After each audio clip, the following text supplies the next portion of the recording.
Hey, America's the greatest country in the world. Welcome to our special church versus state. Lots of reasons to present this argument here. It's always a good time to present this argument and the truth here.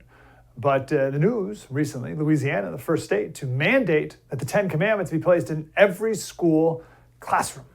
You know, like it used to be. But it was never mandated. We just did it because we were a Christian nation, just like we were founded as. The law says that a poster-sized display of the Ten Commandments must be in large, easily readable font. I love the easily readable font part, like no wingdings. There's no loopholes here. All the way from kindergarten up to universities. And this is going to be sued into oblivion. And the governor of Louisiana said, I can't wait to be sued, which is great. Also, there has to be a context statement describing how the Ten Commandments were a prominent part of American public education for almost 3 centuries. And this is the start of next year's school. Oh, by the way, they got around a little bit of this. The posters can't be paid for with state funds. They have to be paid for through donations. And I'd be happy to chip in some money to do that. Now, the court talked about this issue in 1980, a Supreme Court case with regards to Kentucky. It was a 5-4 decision that the Ten Commandments serve no secular purpose, only a religious purpose, and therefore constituted a law respecting an establishment of religion. That was in 1980. Recently, that Supreme Court case, or a part of it, was overturned, which opened up Louisiana, to do what they just did with the Ten Commandments. And it'll go up to the Supreme Court and they'll win. We'll talk with a lawyer coming up later in the show to get more details on that. But it's high time we revisit a lot of things in connection to this backwards idea of church and state. We hear this all the time. People say, we have separation of church and state in America. No, we don't. We have it backwards. As I always like this story here, I'll just share this quick and then we'll get to Thomas Jefferson here. When you walk into the House of Representative chambers, there are 23 marble reliefs of different figures in world history related to the development of law. And as you walk in through the doors, right above you, so if you look up right behind you, there's a big relief of Moses because of the Ten Commandments. Okay. So why is this an important conversation to have? First, it's about time that Christians go on the offense and stop being fooled and silenced and hoodwinked by this separation of church and state nonsense. Everyone has it backwards. And I'll get to that in just 1 minute. But Christians walked away from the public arena. We removed our religion, and it was immediately replaced with pagan religions. Explicitly, pagan religions. Exhibit A, every June is Pride Month. You don't think that's a religion? Of course it is. I'm against this law only because it doesn't require the Beatitudes to be put on every classroom wall as well. And don't come at me with this, Slater, if you allow this, then the Buddhists have to put up their Buddha thing. And no, we're not a Buddhist nation. If the founders were Buddhists, then we could talk. If we were founded as a Buddhist nation, we could have a conversation. If we lived in Sri Lanka, then I would expect a statue of a fat guy in every classroom, but we don't live in Sri Lanka. All right, I got 2 arguments for the separation of church and state, how we have it totally backwards. So here's the background of this phrase. That phrase is not in the Constitution, like everyone thinks. It's not in the Declaration of Independence. It's a letter from Thomas Jefferson. The context of the letter is the Danbury, Connecticut Baptist Association. They were a religious sect that was persecuted by the Congregationalists that were the majority of the state of Connecticut. The Congregationalists were just Puritans. Yale was a Congregationalist seminary when it was founded in 1701. The Puritans, Congregationalists, they didn't like the Baptists. So the Baptists, the Danbury Baptists, were very upset. They didn't like how they were being persecuted by the Puritans. So they wrote a letter to Thomas Jefferson. They were worried that Thomas Jefferson, via the federal government, were going to impose religious laws on them. They're like, hey, we already got it coming from the Congregationalists in our state. We don't need it also coming from the federal government. Here's part of their letter. It's a lot of fluff and, hey, congratulations, we love you, blah, blah. And this is the key part. The Baptists, they wrote to Thomas Jefferson, our sentiments are uniformly on the side of religious liberty, that religion is at all times and places a matter between God and individuals, that no man ought to suffer a name, person, or effects on account of his religious opinions, and that the legitimate power of civil government extends no further than to punish the man who works ill to his neighbor. That's the Danbury Baptist saying, hey, federal government, Thomas Jefferson, new president, will you leave us alone? Please don't impose religious mandates on us. Please don't make a law mandating religious tests on a national level. Please don't get involved in the affairs of our religion here in Connecticut. And Thomas Jefferson responded, again with a bunch of, hey, thanks so much, glad to be your president.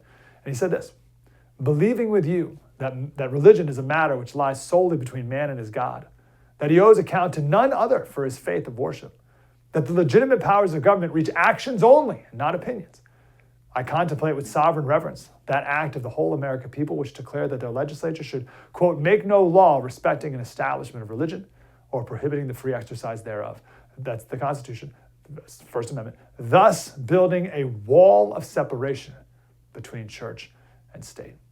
So this is Thomas Jefferson saying, hey, Baptists in Connecticut, don't worry about it. I'm not going to get involved in the affairs of your church. I'm not going to get involved in the practicing of your religion. You do your thing. There's a wall of separation between me, the federal government, and you. Don't worry about you being free to practice your religion. You're free to do that. The Constitution says that we, the federal government, I, the president, will not make a law creating a national religion for everyone to adhere to. So don't worry about it. You're free to practice however you wish. You don't have to worry about anything from me. There's a wall separating me from you and your church. That's it. That's wall of separation of church and state. That's where that came from. The point of it, what Thomas Jefferson meant, obviously, because he was responding to the Danbury Baptist, was that the government will not interfere with the affairs of the church. The atheists, the pagans, Satan has spun that. And most people now think that that wall is to prevent the church from having anything to do with government. No. It is not to prevent the church from having anything to do with government or the public space or people. It is to prevent the government from interfering with the affairs of the church. Do you see the old switcheroo that's been played on us? Now, I read the actual text there.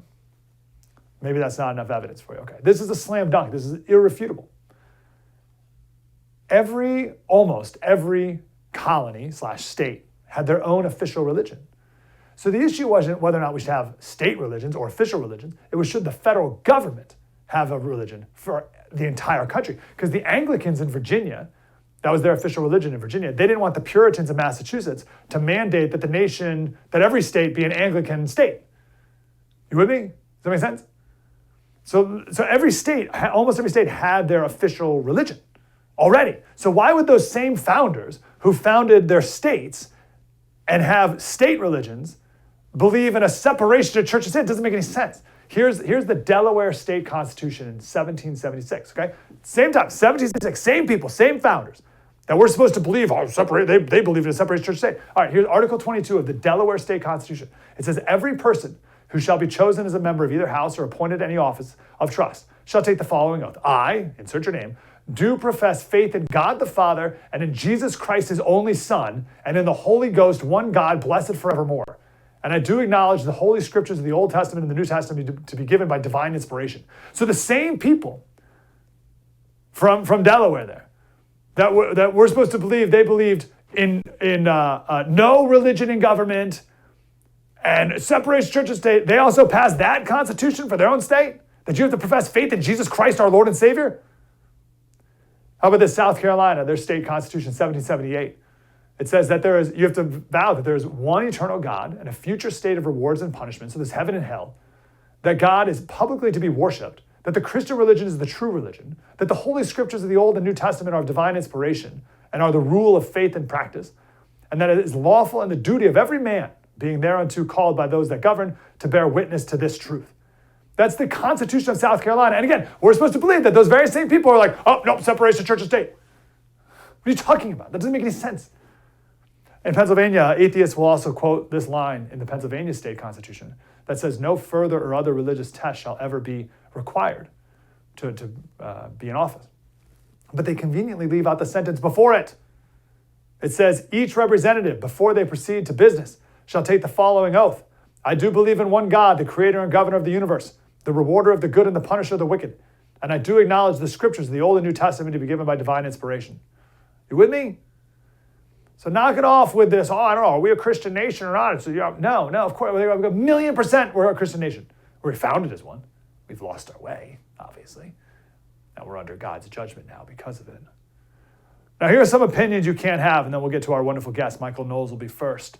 Here's an opinion you can have. You can say we shouldn't be a Christian nation today. You can think that. I disagree, but you can think that. You can say, I wish we weren't founded as a Christian nation. Okay, fine, you can have that wish. You could say it's bad that we were founded as a Christian nation. Okay, that's it. That's pretty much all the opinions you can have. You cannot say we were not a Christian nation. And you could say there should be a separation of church and state like we now believe it to be. Okay, but you cannot make the argument that that's what Thomas Jefferson meant.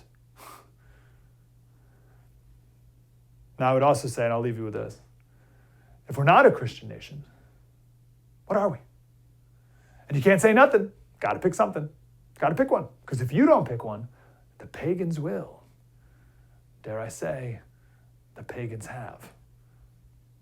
The great Michael Knowles, next, right here on the First TV.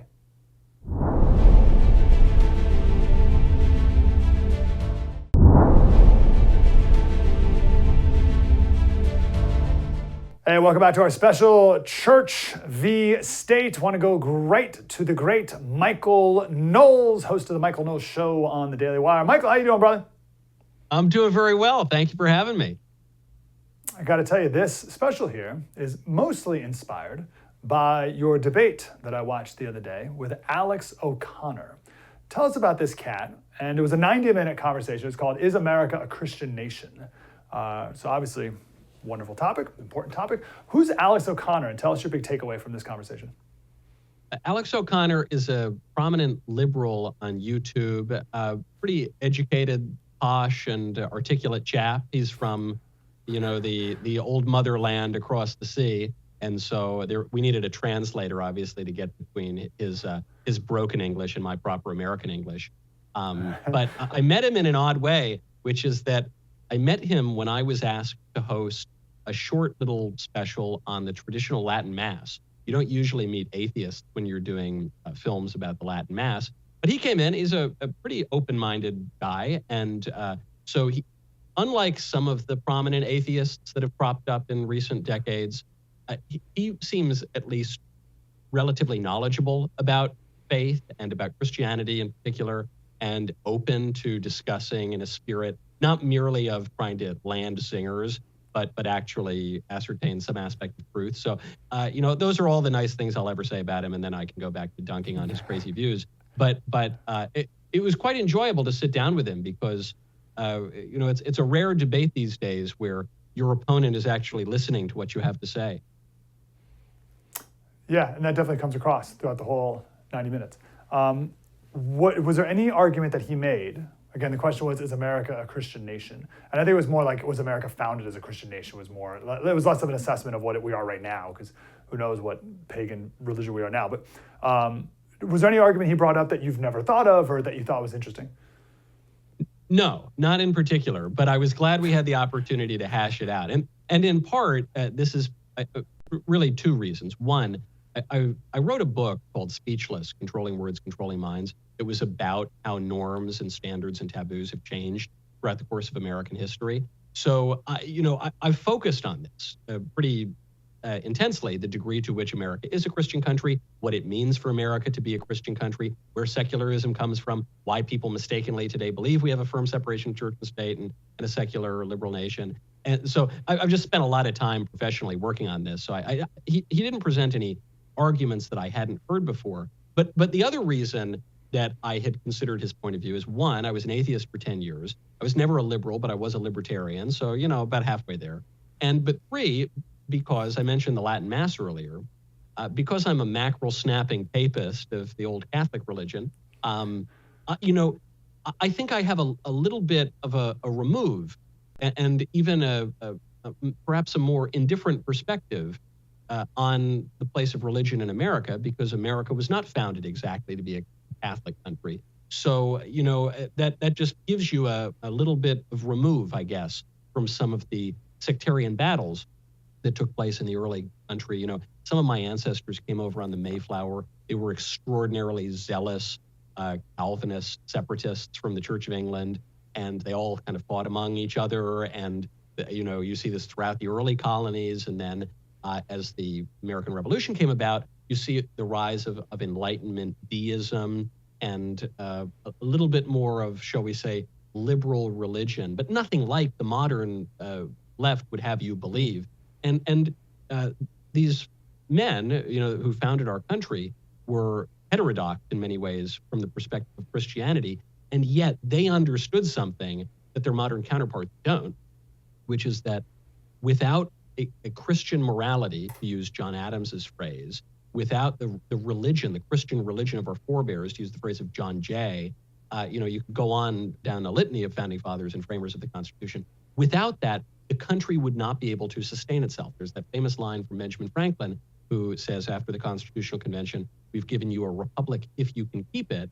And what he means by that is that republics are vulnerable. They're fragile things if the people do not comport themselves with virtue and religion and morality. And so today we've thrown that part out now, and that's probably why we haven't been able to keep it very well in recent years. What, in your experience, personal or speaking to the Alex O'Connors of the world, what do you think is a good argument for how we weren't a Christian nation?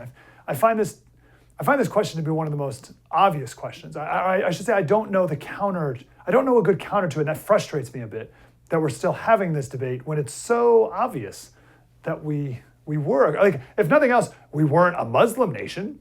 We weren't a Buddhist nation. So if we were not a Christian nation, what other nation were we possibly? Right. Well, when you point this out to them, that can sometimes lead you to a more edifying place, which is they'll say, we're not a Christian nation. And the reason we're not a Christian nation is because John Adams signed the Treaty of Tripoli, which was negotiated by a Jeffersonian diplomat, by the way. And the Treaty of Tripoli says that America is not founded on the Christian religion. Now, that part is true. President Adams did sign that. President Adams, who also said that America is founded on a Christian morality and necessarily must be. So how do you make sense of that contradiction? Well, you have to recognize that the Treaty of Tripoli is not the Constitution. It's not Federalist Papers. It's not the essays and missives surrounding the founding of the country. It's not even a personal diary or personal letters. It was an instrument of diplomacy to stop Muslim pirates from capturing our sailors and enslaving. That's really all it was. And it was negotiated by a Jeffersonian diplomat. That tells you something too, which is that Thomas Jefferson was one of the more liberal and perhaps secularly inclined of the founding fathers. And he did use that phrase in a private letter. He said that there ought to be a firm separation of church and state. But Thomas Jefferson said all sorts of crazy things, and I don't mean to besmirch the man's honor. He was also very intelligent and made a lot of great contributions, but he's just wrong about that.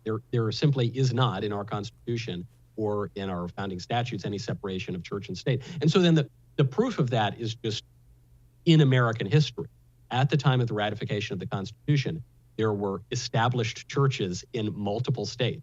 The reason why the First Amendment does not establish a church at the national level, among other reasons, is that there were already established churches at the state level, and those persisted for decades, in some cases, after the Constitution.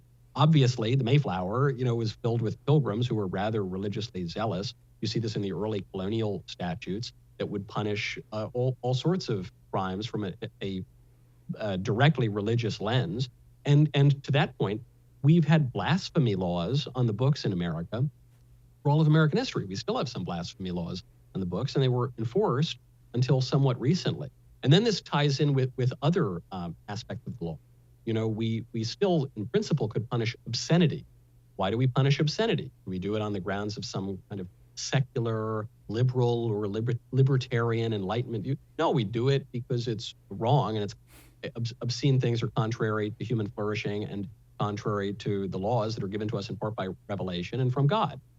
We were imprisoning pornographers at the federal level as recently as 2008, as recently as the year that Barack Obama got elected. So, we don't even have to go all the way back to ancient American history. In fact, all you have to do is reach into your pocket pull out a coin or a currency, if you still carry physical currency, I guess the liberals want to get rid of that too. But look at what it says right there on the currency. It says, what? In Joe Biden we trust? Does it say in abstract reason we trust? No. 3 letters. It says in God we trust. One of the points you've made that influenced my political thinking more than anything else you said, many years ago, I heard you, someone made the argument to you that you can't legislate morality. I've heard that line a billion times. And you're like, no, like that's all we do. Like, that's like all laws legislate morality. Quite the opposite of what, you can't legislate morality. We only got about like 2 minutes or so. Let me throw this your way. And I love watching you on, the Whatever podcasts and talking to all these other people. What has been the fruit of our separation of church and state over all these last, 60 years or so? What have we seen now that we're no longer a Christian nation? What do you see around you and the people that you talk to and how they live their life and the culture we've created that we've gotten away from our founding?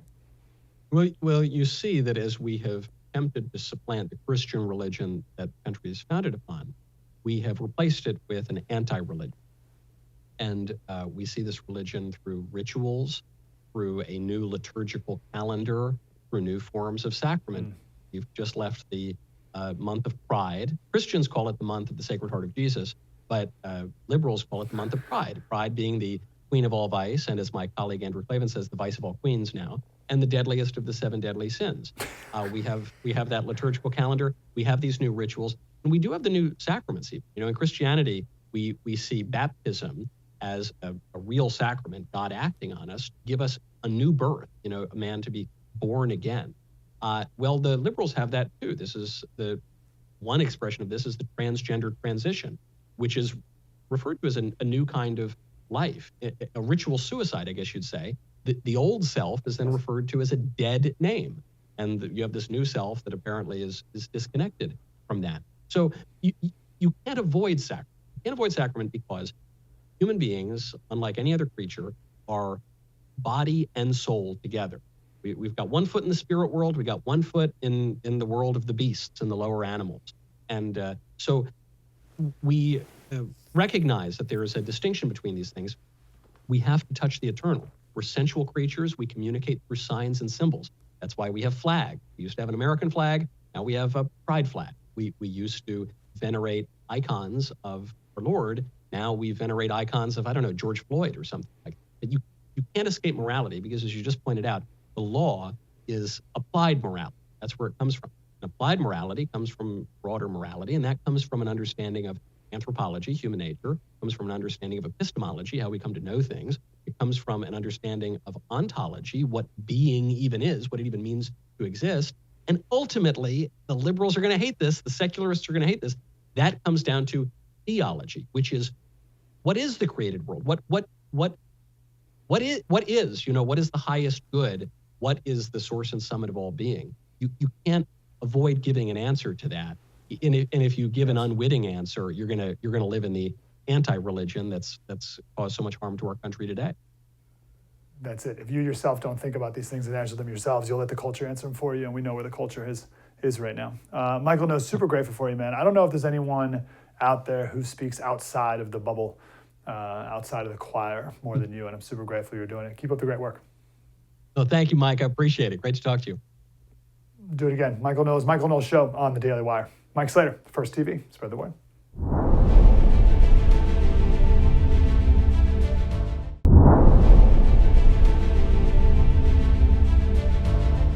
Hey, welcome back to the First TV, our special Church v. State. Just talked to Michael Knowles. He's wonderful as always. I want to go right now to William Wolfe. He's the executive director of the Center for Baptist Leadership. Used to be at the Heritage Foundation and was a Trump appointee at the State Department and the Department of Defense. Mr. Wolfe, how you doing, sir? I'm doing great. Thanks for having me on. Good to talk to you, brother. Let's go right to our opening question. The separation of church and state, does that exist in this country? Should it exist? Does it exist? Well, I think the separation of church and state does exist, but not quite how people understand it. That's not the language from the First Amendment. The First Amendment says that Congress shall make no establishment of religion. Separation of church and state is actually a phrase that came from Thomas Jefferson's letter to the Danbury Baptist, in which he was advancing a rather radical reinterpretation of the First Amendment at the time. Now, from a Christian perspective, I believe that the church and the state are different institutions instituted by God to do different things. The state is responsible as a servant under God, Romans 13:4, to enact justice and righteousness, to defend the good and to punish the lawbreakers, while the church exists to advance the gospel. But that said, I think right now in our American secularization project, many people think this means keeping religion out of the public square, and that's not what it means. That's really well said. I never heard it put exactly like, how'd you say what did you say, two entities instituted by God, the church and the state, or how did you word that? Yeah, they're different institutions instituted by God for different means and ends. Romans 13:4 again says that government is God's servant for our good, there to pursue justice, punishing the lawdoers and actually commending righteousness in the public square, whereas the church in the New Testament age has been specifically tasked by God to advance the gospel. And our founders, I believe, understood exactly what you just said right there. Who is Isaac Backus? I've never heard of this guy. Isaac Backus is an American Baptist. He was very involved in discussions on church and state relationships during the American founding period and the colonial period. He's primarily a minister, but he also did work working to defend Baptist religious freedom. And this is also another important sort of hiccup in this whole conversation, is that many people look at Baptists as sort of a model for the defense of religious liberty, which they are. But as Philip Hamburger points out in his excellent scholarly book, The First Separation of Church and State, what the Baptists wanted was their religious freedom to operate as Christians in what was essentially a Christian nation. They were not looking for radical, unlimited pluralism, which has led to secularism in society. Well, explain that again, because so we kicked off the show in the monologue talking about the Danbury Baptists and how they were living in Connecticut, which was a Congregationalist state, the Puritans basically, and they were feeling it from within their state, and they didn't want to also get it from the federal government too. So what was that? What did you say about the Baptists? And they weren't looking for what? What were they looking for? Yeah, as Hamburger argues, they weren't looking for the Jeffersonian notion of radical separation between church and state. In fact, in that letter that Jefferson wrote back to the Danbury Baptist, they didn't publish it. They didn't publish a letter they got from the President of the United States because they realized that he was actually going in a direction they didn't agree with. As I've got the Hamburger quote here in front of me, I'll read it. He says, "Separation was not what the Baptists wanted. Indeed, it was incompatible with their understanding of the pervasive value of Christianity. Instead, what they wanted religious liberty. They wanted the freedom to operate as essentially a Baptist sect, you could use that phrase, in the American political environment without being persecuted by the government. But what they weren't arguing for was the idea that the government has no regard for or responsibility towards the moral formulation of virtue in society, of defending Christian religious liberty, of actually the government recognizing that it rules under the authority of God." Our founders, yes, including the Baptists who were part of the founding in the early American period, recognized that governments must serve under the authority of God, and that Christianity was the moral foundation and framework of the American nation. Yes, and they certainly weren't arguing that the church should have no role in public affairs. But that's where this has been so perverted over the decades. Like it's crazy. The genesis of this, at least one of the legislative things that happened was in Louisiana, and they put the 10 Commandments back up in the classroom, right? And everyone's like, "Oh, separate church and state." It's like unbelievable that where we got to this point now where there could be no semblance of any Christian anything. Of course, we could put up satanic stuff, and we could put up, bunch of Pride Month and all this pagan stuff, but no Christian stuff. When did that happen? How did we get so far off? Well, yeah, this is really a product of what we could call the cultural revolution, the massive liberalization of the 20th century. And it's a real issue. Again, like you said, it's a perverted understanding of the concept of disestablishment or separation of church and state. The point there, again, is that the government would not be interfering within houses of worship, within churches, of course, as long as they're performing, decent act of worship. Some people, like the satanic, the satanic church, if they're doing something that's indecent or a crime, the government has to interfere. So it's not unlimited. But the point there wasn't to keep churches out of the public square or to stop Christianity from influencing the laws in our nation. Another point that I have to make here is that all lawmaking is a religious exercise. Laws enforce morality. They enforce a moral vision, and a moral vision is always grounded in a transcendental understanding of reality, which begins with a conception of God. So all lawmaking is religious, and because, again, America had a Christian founding or was founded as a Christian nation, it's absolutely appropriate for us to want to continue Christian influence and for the government to recognize that. I want to ask you to reiterate that, because that is an incredibly controversial thing that you just said there. And we just touched on it with Knowles, because I heard years ago Michael Knowles say something similar, not as well as you just put it there. Don't tell him I said that. But someone said, oh, you can't legislate morality. That's a great atheist or libertarian line or something. You can't legislate morality. And it was Michael Knowles who said, no, like, that's all you do. And like, when he said that years ago, it just clicked. It's like, oh, yeah, like, thou shalt not murder. Like, that's, why not, right? Like, and so we make a law that says you can't. Like, it all comes down to legislative morality. Speak more to that, because it's incredibly important for people to understand. Right. So there's no such thing as neutrality, whether that's at the government's level, whether that's in the public square, whether that's in how we live our lives. All of our lives are lived under and within a moral framework. And so when I say that all lawmaking is an exercise in morality, that's simply because that's what law is. And in fact, to get particularly theological on us here, that's because God is the ultimate lawgiver. God, we believe that we as Christians live in a universe made by God. He set the natural law. He set the laws of morality that we must abide by. The 10 Commandments are a distillation of that. And so all lawmaking is derivative ultimately of God's authority. And the only question is it going to comport with his vision as the creator of the universe in a right manner, or are we going to deviate from that? But again, no matter how basic it is, a law that says thou shalt or thou shalt not is enforcing morality. Okay, so who are you, William Wolfe, to tell me what I can do? You know, we used to have blasphemy laws. We used to have adultery laws. With abortion, you're going to tell me I can't, my body choose, blah, blah, blah. What do you say to the people who say, you can't tell me what to do? It's a free country.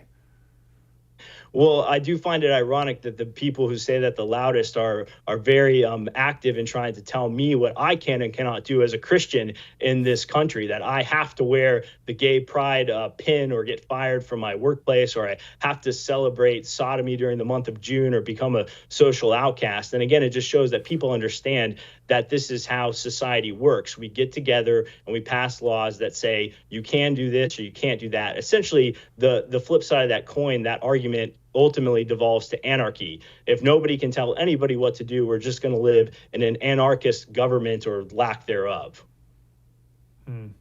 William Wolfe, Executive Director of the Center for Baptist Leadership. Where can we learn more about your group? Sure, you can find us online at centerforbaptistleadership.org. Follow us on X at Baptist Leaders. William Wolfe, great to talk to you, man. Appreciate it. Thank you. We'll do it again. Alliance for Defending Freedom, winning court cases and Supreme Court cases left and right. We'll talk to them next. Mike Slater, The First TV. Spread the word.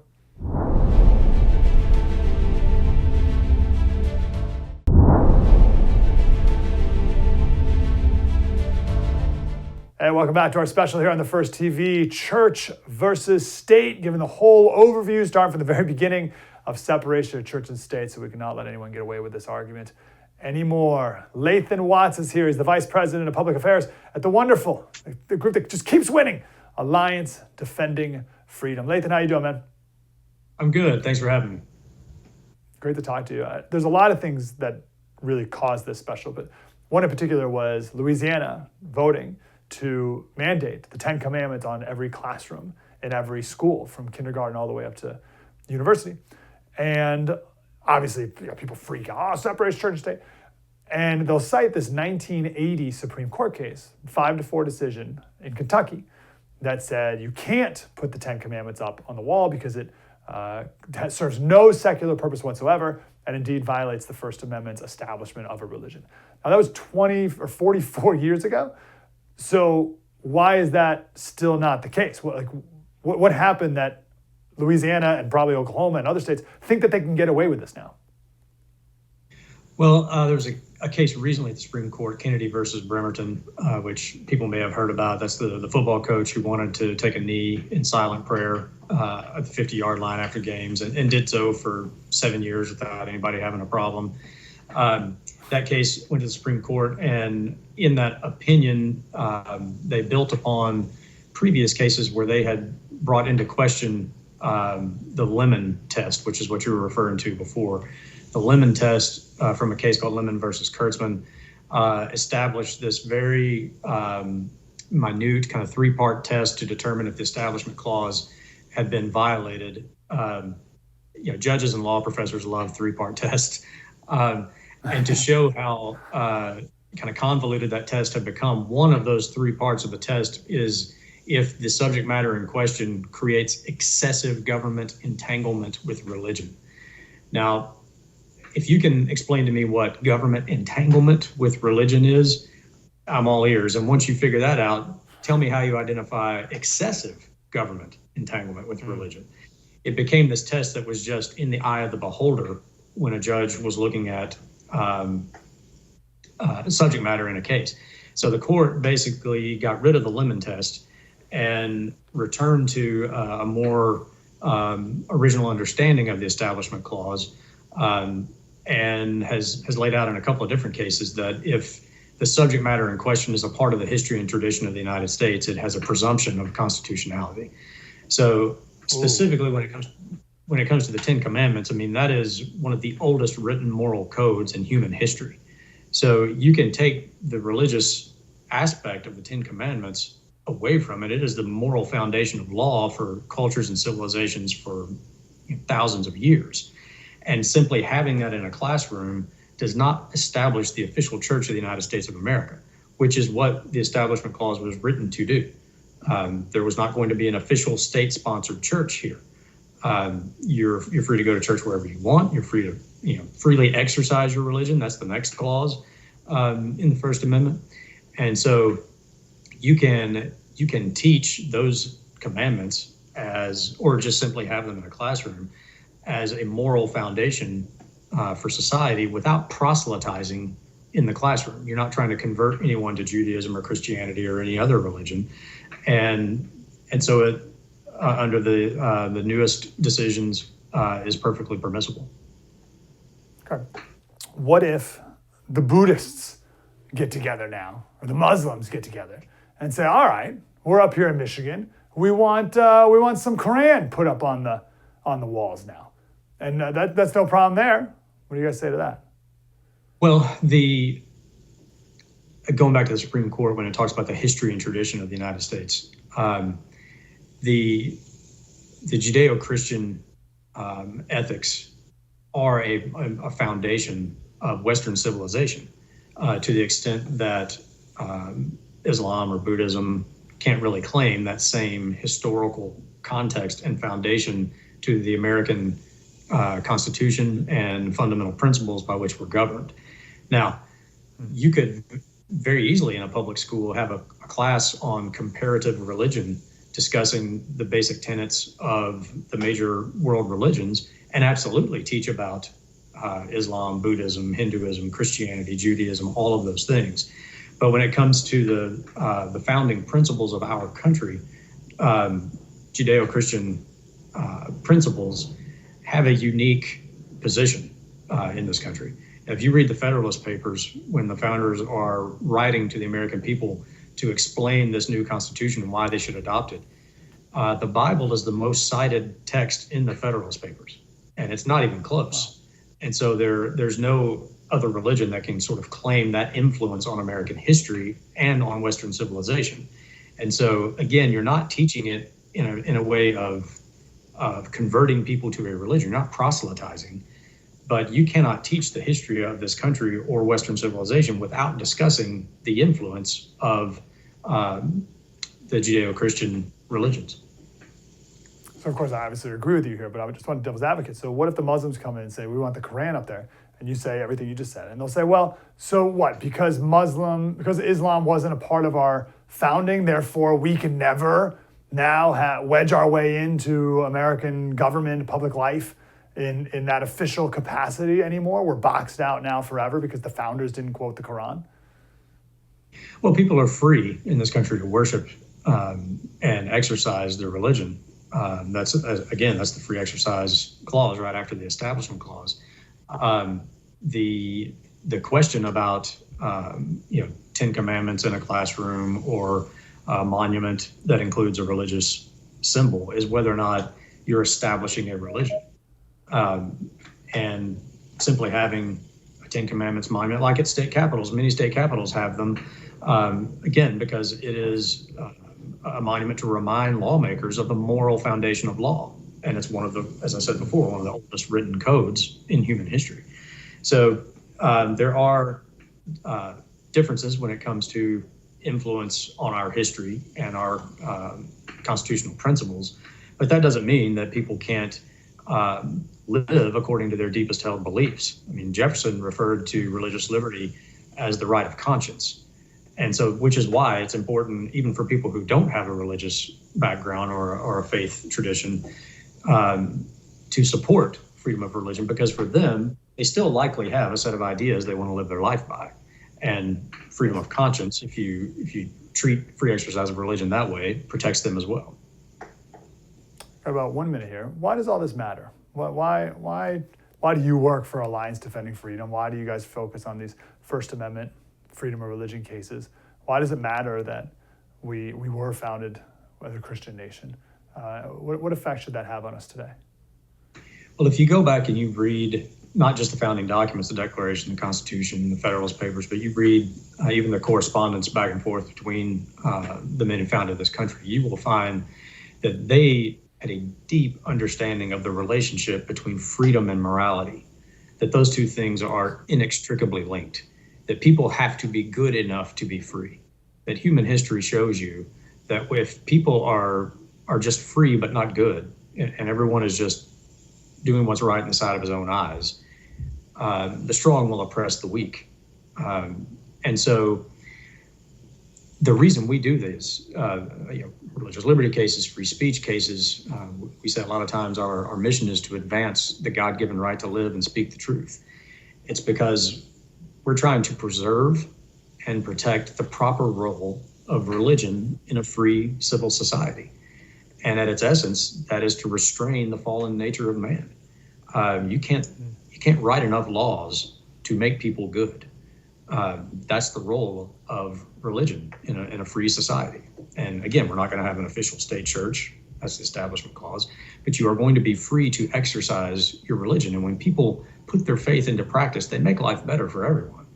And so that's why we do what we do. That's why these cases are important. Again, to preserve that proper role of faith and morality. That's where the common notion of morality in a culture comes from. So that's why it's important. That's why we continue to do it. That's why we appreciate so much folks having us on, talk about these things, and people supporting our work, because we can't do it without you. That's a beautiful answer. Latham Watts, Alliance Defending Freedom. Latham, great to talk to you. Thank you. Keep up the great work. Thank you. Thanks for having me. Appreciate you. Love that answer. You got to be good in order to be free. That's great. My parting thought, we have to run here. Grateful for you being here. Hope this was an edifying special for you. My final thought is you have to pick. I was able to go through a lot of my life growing up not thinking I didn't have to pick and I could just skate through and everything would be fine.